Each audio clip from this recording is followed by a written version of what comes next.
Bon, je vais essayer de raccourcir alors très vite mon intervention. Donc, bonsoir à tous. Je tiens tout d'abord à remercier Cerimed de son invitation. C'est lors d'une rencontre il y a un mois où j'étais intervenu pour une conférence sur l'IoT également auprès d'Orange. Et donc on s'est rencontrés et il m'a souhaité mon intervention pour aujourd'hui. Donc très rapidement, je vais me présenter. Moi, je suis directeur général d'un centre d'innovation qui est en même temps un cluster et un centre de ressources technologiques. C'est un modèle qui est particulier en France. On est habitué de mettre des gens dans des cases. Un cluster, c'est un cluster, ça crée des dynamiques collectives. Un centre technologique, c'est un centre technologique. Or, comme vous avez pu le voir tout au long de la journée, je peux rester juste avec ce slide. Hein. J'en ai 20 derrière, mais je vais rester juste avec ce slide. Ce sera plus simple. Donc, comme vous avez pu le voir tout au long de la journée, c'est qu'on est dans un écosystème.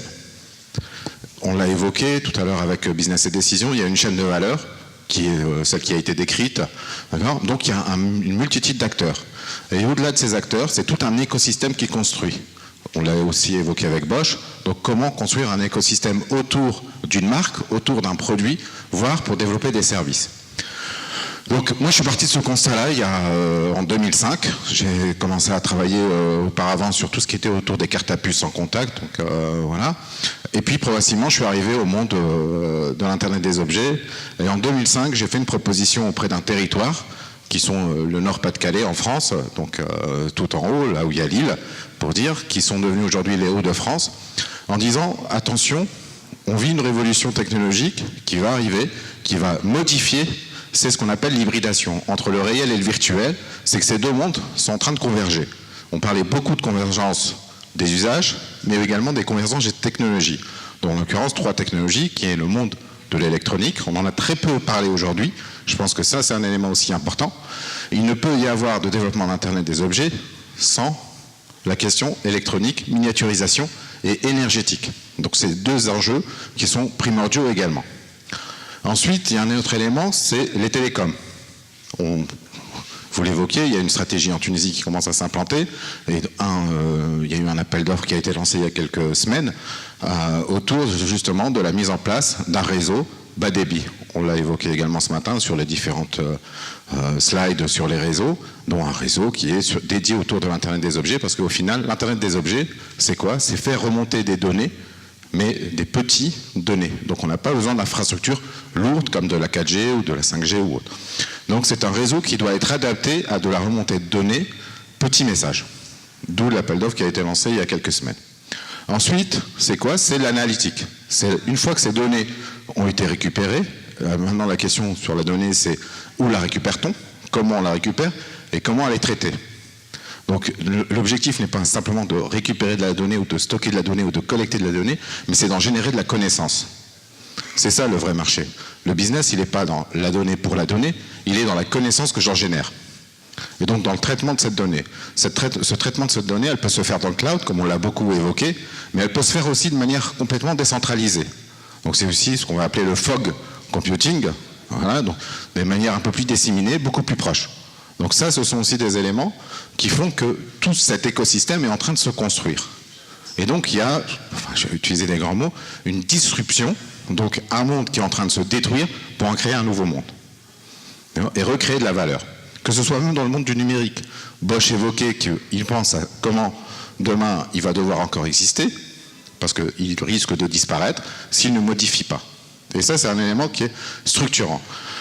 Et donc je suis parti de ce constat-là, et en 2005, donc j'ai fait la proposition de dire il est important d'accompagner la mutation de nos entreprises vers ce secteur-là, donc de nos entreprises industrielles. Moi je suis basé dans le Nord-Pas-de-Calais, donc j'ai une histoire qui est liée à ce territoire, et donc comment améliorer bien sûr la compétitivité, maintenir l'emploi, ça c'est un élément structurant de notre vision, d'accord, et de nos valeurs, et développer l'innovation. Avec notre vision à la française, c'est-à-dire non pas une vision à l'américaine et non pas une vision à la chinoise, parce que ce sont 2 gros acteurs qui structurent aussi l'Internet des objets. Donc ça, ce sont des éléments, et de dire nous, en tant que Français, comment positionner la question des objets connectés de l'Internet des objets, et en l'occurrence la question éthique et vie privée, données personnelles, parce que notre vision que l'on peut voir, quand un Américain utilise le mot privacy, il ne le pense pas de la même manière que nous, on peut l'utiliser, ou que vous, en Tunisie, vous pouvez aussi l'avoir comme vision. Donc on n'a pas du tout, et un Chinois non plus. D'ailleurs, le Chinois a une vision de la vie privée beaucoup plus forte que l'Américain. On pense souvent que non, mais le Chinois est plus protecteur de ses données que l'Américain. Donc ça, ce sont des éléments qui sont structurants. Donc, garantir la compétitivité des entreprises françaises, hein, développer un territoire économique, et favoriser l'emploi autour de l'innovation. Et c'est à partir de là, donc je vous ai dit, j'ai fait une proposition en 2005, dans laquelle je suis arrivé aussi dans la question de l'Internet des objets, par la question de la gouvernance. C'est un autre sujet qu'on n'a pas évoqué ce matin tout au long de la journée. On avait évoqué le marché, c'était très bien votre conférence de ce matin. Mais la question de la gouvernance, c'est-à-dire qu'aujourd'hui, Internet, il est dirigé par qui? J'écoute? Par les Américains. Donc ils ont les serveurs Racine, enfin voilà. Et ils risquent d'avoir ce qu'on appelait à un moment la fragmentation de l'Internet. C'est-à-dire qu'il y a une volonté de dire, attendez, ça suffit, vous maîtrisez pas mal de choses, et en plus maintenant, vous maîtrisez l'Internet. Donc c'est un bien commun, et il est nécessaire aujourd'hui d'avoir une réflexion partagée de ce bien commun. Alors, il y a eu des discussions internationales, tout le monde était content, on est sorti, les Américains ont gagné, les Européens ont gagné, les Chinois ont gagné, mais au final personne n'a gagné. Et l'Internet des objets est intervenu. C'est un nouveau champ, un nouvel Eldorado. Et donc là, on peut renégocier. C'est un élément donc structurant dans lequel on a un nouveau champ, parce qu'on ne parle plus de DNS, si je reviens sur la question technique, mais d'ONS. Et donc à partir de là, on rediscute d'égal à égal entre des Américains, des Chinois qui ont la capacité de développer leur propre Internet des objets, avec leur propre protocole, leurs propres standards, leur propre vision, et puis des Européens. L'Afrique est absente du discours. Donc on va, comme c'est très simple, et répondre aussi à la question de la demoiselle là, sur la partie IoT Tunisie. On ne peut pas avoir une vision, enfin ça m'a fait bizarre d'écouter sa question, hein. On ne peut pas avoir une vision des technologies si on a une vision locale. On ne peut avoir une vision des technologies que si elle est mondiale. Donc penser à un marché local, ça ne veut pas dire ne pas produire en Tunisie ou ne pas développer des innovations en Tunisie. Mais lorsqu'on l'on fait, on ne pense pas à l'Aztèque. On pense à l'ensemble des acteurs énergétiques dans le monde. Et sur quelle part de marché je vais travailler. Donc c'est pas moi je développe pour l'Aztèque, c'est je développe pour un acteur énergétique qui est dans le monde. Donc ça, ce sont aussi des éléments structurants et importants de dire que la vision, c'est d'être un acteur mondial et pas un acteur local. Voilà. Donc pour continuer la petite histoire, parce que je vais mon avis faire que ce slide. Pour continuer la petite histoire, je suis arrivé donc à convaincre des politiques. Bon, il m'a fallu 3 ans. Hein. Donc, c'était un peu long. C'est le temps des politiques. Voilà. Et ça, c'est important aussi, parce que le temps politique n'est pas le temps des technologies, n'est pas le temps de la recherche, et il n'est pas le temps des entrepreneurs. Et encore moins des startups. Donc ça aussi, ce sera une autre question que j'apporterai peut-être, une autre réponse que j'apporterai à un élément sur l'Aztèque, c'est qu'aujourd'hui, s'engager avec des startups, c'est aussi dangereux pour des acteurs énergéticiens. Moi, je discute beaucoup avec des gens comme EDF, Enedis, ERDF, enfin RTE, vous dire, moi, travailler avec des startups, ça m'intéresse. Mais qui me garantit que cette startup-là ne va pas faire un pivot? Ce qu'on appelle un pivot, ça veut dire qu'elle a une technologie. Aujourd'hui, elle a commencé à travailler un peu avec l'Aztèque pour mettre 3 capteurs pour faire des remontées. Et puis finalement, elle s'aperçoit que le marché du bâtiment intelligent est plus intéressant que le marché de l'Aztèque parce que les processus de décision sont plus courts. Et donc finalement, elle a commencé à travailler sur des POC, des pilotes avec l'Aztèque, et demain, il dit ben moi je vais aller faire du bâtiment. Et donc vous laissez un acteur qui a des engagements, et lui il a un objectif de résultat, parce que quand on coupe l'électricité, c'est important. Donc c'est une difficulté aussi. Il n'y a pas qu'une difficulté administrative ou réglementaire, c'est aussi une difficulté opérationnelle de dire je veux travailler avec des startups parce que le risque d'engagement est lourd. Donc ça, c'est un retour de terrain. Voilà, on peut tous dire on va faire de l'open innovation, on en fait, mais avec un risque mesuré. Ça, c'est un élément important. Et donc, 3 ans après, j'ai réussi à créer ce qu'on appelle le CITC, donc un cluster qui est dédié autour de l'Internet des objets. Voilà comment la petite histoire est arrivée. Et on a été le premier cluster en France, donc officiel, autour de la question de l'Internet des objets. Ce qui fait qu'aujourd'hui, on est très représenté et très reconnu au niveau européen. Donc on a de grands projets européens. On travaille sur la question de l'industrie du futur, on travaille sur la question de la Smart City, on travaille sur la question du retail, donc du commerce de demain, des formes ubiquitaires du commerce, tout au long du processus. On travaille sur la question du divertissement, de la culture partagée. Donc on voit bien que le SMART intervient sur l'ensemble de notre vie quotidienne. Et c'est en cela, donc on a des grands projets. Je vais laisser les slides, donc ils pourront être diffusés, vous retrouvez tout ça, qui explique. Et on travaille aussi sur des grands projets énergétiques, sur le bâtiment et sur la gestion, par exemple, des lycées. La région gère les lycées. En France, c'est structuré comme ça, donc les collèges, c'est le département, la région, c'est les lycées. Et l'université, elle est autonome dans sa gestion de bâtiments. Et donc, il faut savoir qu'on a 200 lycées dans le Nord-Pas-de-Calais. On en a 300 dans les Hauts-de-France. Maintenant, vu que c'est les Hauts-de-France, donc avec la Picardie, on a 200 lycées. Ça représente 30 millions d'euros de factures énergétiques par an. 30 millions d'euros de factures énergétiques. Et donc, on a développé un projet en partenariat avec, c'est ce qu'on appelle, nous, des projets collaboratifs. Et on peut réussir, et je vous l'ai dit, c'est un écosystème, à développer des projets qu'en créant des partenariats sur l'ensemble de la chaîne. On a travaillé avec IBM, on a travaillé avec 2 startups, on a travaillé avec les lycées, on a travaillé avec des énergéticiens, avec des gens comme Engie, GDF anciennement, donc pour avoir justement tout un écosystème autour d'un projet structurant d'un territoire. Et ça, c'est un autre élément. On a volonté, je pense, de réfléchir dans le panel suivant, c'est de dire, aujourd'hui, il y a une démarche qui est enclenchée, il y a une stratégie qui est posée, c'est comment maintenant je crée des dynamiques économiques au travers de vrais projets pour monter en compétences, et ça c'est un élément aussi important, c'est la montée en compétences des équipes, des entrepreneurs, des sujets, parce qu'on va s'apercevoir très vite, c'est bien sur des slides, ça fait bien tout ça, une plateforme, c'est une plateforme, un capteur, c'est un capteur. Dans les capteurs, il y a ce qu'on appelle la compatibilité électromagnétique. Donc il y a des éléments où on peut faire des beaux slides en disant je vais révolutionner, et puis je m'aperçois que l'antenne est mal positionnée, l'antenne Wi-Fi, l'antenne Bluetooth ou autre, elle est mal positionnée, que la colle que j'ai choisie, c'est pas la bonne colle. Donc sur le process industriel, faire un prototype est une chose, passer en mode industriel, et c'est l'objet, en est une autre. Et donc tout ce processus-là, et je pense que c'est en cela un cluster a vocation à être ouvert, c'est-à-dire pour pouvoir garantir qu'il y ait l'ensemble de la chaîne, mais également les utilisateurs finaux. Et nous, dans notre cluster, on a 4 collèges. On a un collège offreur de solutions. On va retrouver des grands groupes comme Orange, comme IER qui appartient à Bolloré, comme des startups qui font de la techno. Voilà. On a un collège utilisateur, et ça c'est un collège important. On a des acteurs de l'agroalimentaire, d'accord ? On a des acteurs de la distribution, Auchan, Leroy Merlin. Je suis dans le Nord, hein, donc il faut bien se positionner que vous avez une vision du Nord. On a des gens de la banque, le CIC, voilà. On a des gens du bâtiment, Bouygues, Eiffage, donc qui sont des utilisateurs et qui, eux, vont partir de leurs vraies problématiques. Il y avait un autre point qui avait été dit, à quoi ça sert au final ? Et je pense que c'est une vraie question qu'il faut se poser, à quoi ça sert ? De mettre tout ça.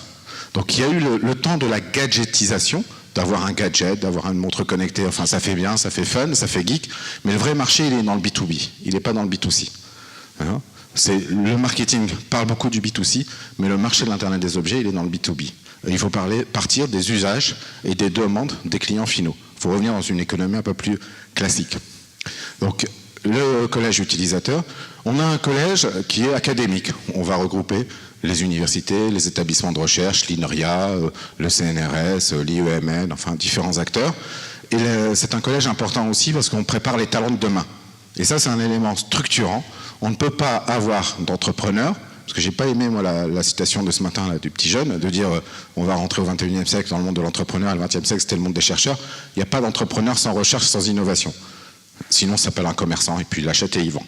On peut être commerçant et ça existe depuis des siècles. On n'est pas attendu le 21e siècle pour trouver le commerce. Donc, surtout dans notre monde, on ne peut pas déconnecter le monde de la recherche, le monde de l'innovation, avec le monde économique. Et tout ça, il faut des ponts. Et ça, c'est la vraie difficulté, c'est travailler sur ce qu'on appelle, nous, les interstices. Ça veut dire sur ces ponts, sur ces liens entre le monde de la recherche, le monde de l'innovation et le monde du commerce, le monde du business. Et donc, il faut trouver ces acteurs qui vont faire le pont. Et ça, c'est très compliqué. Ce sont des profils très, très compliqués parce qu'il faut savoir, je vous l'ai dit, les temps ne sont pas les mêmes et les cultures ne sont pas les mêmes. Il faut comprendre comment parle un chercheur qui a normalement une vision sur plus long terme, donc sur 10, 20, 30 ans, lorsqu'il est très bon. Comment parle un acteur de l'innovation. Comment parle un entrepreneur qui veut, lui, un retour sur investissement à délai très court. Et donc, il faut créer toutes ces continuités, et ça, c'est très compliqué. Et c'est notre rôle, nous, en tant que CITC, de jouer ce lien. Donc le collège académique, et préparer les talents de demain, c'est aussi préparer dans des formations nouvelles. Donc au départ, nous, on a créé des modules de formation qu'on a insérés dans des écoles d'ingénieurs. L'école des mines, l'école centrale, je sais qu'il y a beaucoup de collaborations que vous avez faites avec l'école centrale de Lille, l'école des mines de Douai, l'université de Lille, Polytech Lille. Et donc là, on a commencé par ça, et puis on a créé des masters dédiés, des masters spécialisés, donc c'est une année complète. Ce sont des masters spécialisés, donc on prend des bac plus 5 et on les forme une année supplémentaire. Sur, par exemple, j'en ai créé un qui s'appelle Crea City, donc je suis professeur associé et responsable de ce master-là, qui est sur la ville durable, intelligente et créative, ce que vous mettez tous Smart City. Qui on prend? On prend des gens qui viennent de l'urbanisme, on prend des gens qui viennent des sciences politiques, on prend des gens qui viennent des technologies.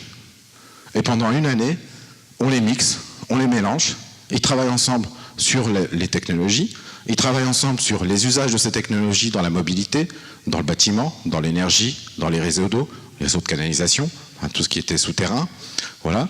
Et ils travaillent ensemble sur la partie démonstrateur. C'est-à-dire qu'on a rendu l'Université de Lille 1, l'Université de Lille, comme un site pilote, je vous ai dit, parce que la gouvernance, elle est simple, l'université est autonome, donc s'il n'y a qu'un chef, il maîtrise tout, il maîtrise les routes, il maîtrise les transports, il maîtrise les fluides, il maîtrise ses bâtiments.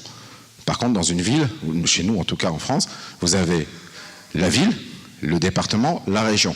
Sur un bout de trottoir, vous avez 3 acteurs différents. Entre celui qui va gérer le trottoir, l'éclairage public et la route, c'est pas le même.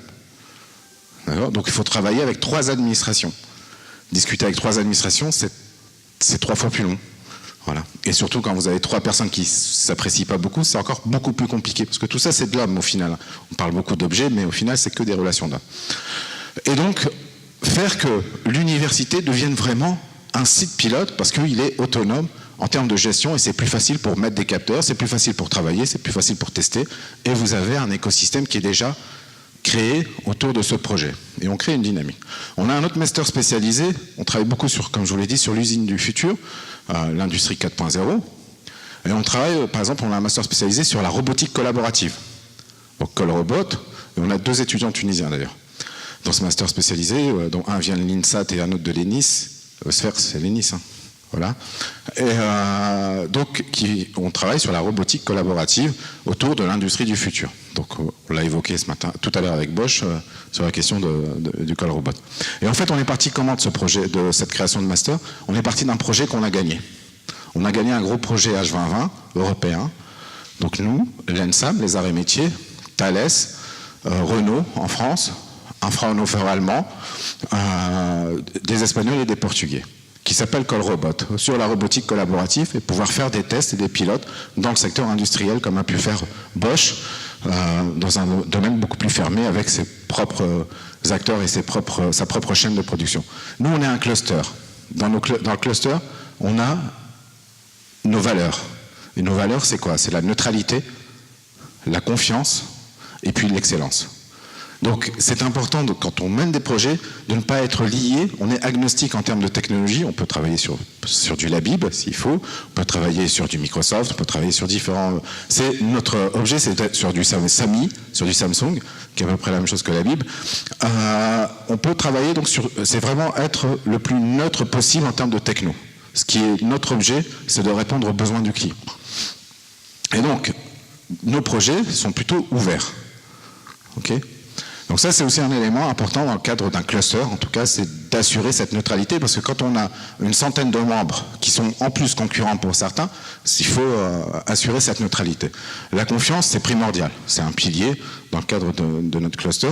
Et puis l'excellence, il faut qu'on ait un domaine d'expertise où on prétend être un centre de ressources technologiques, un centre d'expertise. Moi, dans mes équipes, j'ai que des docteurs ingénieurs en électronique, en informatique, partie computing, traitement, et en télécom, et en tout ce qui est cybersécurité. On a une plateforme commune avec Thales, CITC et Thales. On a une plateforme qui s'appelle Scope, que vous retrouverez aussi dans les slides, où on a développé une solution complète pour pouvoir faire des tests autour de la sécurité. Voilà, sur le côté plateforme technologique et le côté accompagnement des entreprises. Ce sont des éléments qui sont importants et structurants en termes de dynamique économique territoriale. Donc, formation, talent, accompagnement, opérationnel, plateforme technologique, et puis ce que vous avez fait ce matin, c'est-à-dire que chaque année, depuis quelques années, on lance un concours à destination des étudiants. L'objet, c'est de faire sortir les talents et de faire sortir les projets. Et donc, on initie, avec différents partenaires économiques, un concours étudiant sur les objets connectés. En fonction des idées, ils sont accompagnés tout au long du processus jusqu'à la création d'entreprise. L'objet, je vous l'ai dit, c'est développement économique, donc emploi et création d'entreprise. Et donc, on continue à les accompagner sur leur développement de solutions. On l'a vu ce matin, c'est à peu près la même chose. On fait la photo, on leur remet les prix, et puis on continue. Et c'est quand même un coup de pouce important, et je pense que même pour les étudiants de ce matin, c'est important parce que ça, d'une part, ça les structure, ça légitime leur projet, et les pitchs, ils préparent un minimum les pitchs, et donc ils sont confrontés face à un public, et c'est pas évident. Enfin, je pense que tout le monde qui passe, c'est jamais évident de parler devant les uns et les autres. Donc ça, c'est aussi un élément sur la préparation des talents. Et puis on travaille, j'ai 2 minutes, c'est bon. Donc, et on travaille sur, donc je vais passer directement au dernier slide. Voilà, je vous ai fait des beaux slides. Ah, ça c'est important. Dans l'écosystème, la valeur, la création de valeur, surtout pour le monde entrepreneurial que je vois en face, la création de valeur, beaucoup pensent objet connecté, donc déjà l'objet. Mais la vraie valeur, elle est sur les services. Donc, quand ma question à Bosch tout à l'heure, c'est sur la question du modèle économique, la transformation du modèle économique, elle est importante. C'est-à-dire que d'une société de production, on va de plus en plus passer à une société de services. Parce que la vraie valeur, elle se crée là. 50% de la valeur, ou entre 20 et 50% de la valeur que vous développez, que vous créez sur une plateforme web, elle est récupérée par les Américains, par les grands acteurs américains, par Google, par Apple. Vous développez une appli mobile, vous la mettez sur l'App Store, ils prennent déjà 20% sur chaque revenu, sur un partage de revenus. Donc la valeur est captée par les acteurs américains, et donc c'est les services, et on voit que c'est là où il y a le plus de création de richesse. Ça, c'est un élément important dans le modèle. Ça, voilà. Là, je vais faire celui-là. Donc, notre mission, c'est fédérer, accompagner, accélérer, c'est important, aller vite. On est dans un time to market très court, donc il faut aller très très vite. Parce que l'idée que vous avez, enfin l'idée du nounours de ce matin, moi j'ai des étudiants qui ont eu la même idée il y a 3 ans, mais ce qui va faire la différence, c'est pas grave, les idées elles appartiennent à tout le monde, mais ce qui va faire la différence, c'est celui qui sera le plus proche du marché, et c'est celui qui va aussi influer en termes de normes, en termes de standards. Donc le regroupement et l'influence normative, elle est structurante dans des projets. Ça, c'est important. Et le cluster a aussi cette vocation à être présent dans les organismes de normalisation et de standardisation. Je ne parle pas à l'I3E, très académique ou autre, c'est vraiment d'être dans des groupes de standardisation, dans des groupes de normalisation au niveau européen, au niveau international.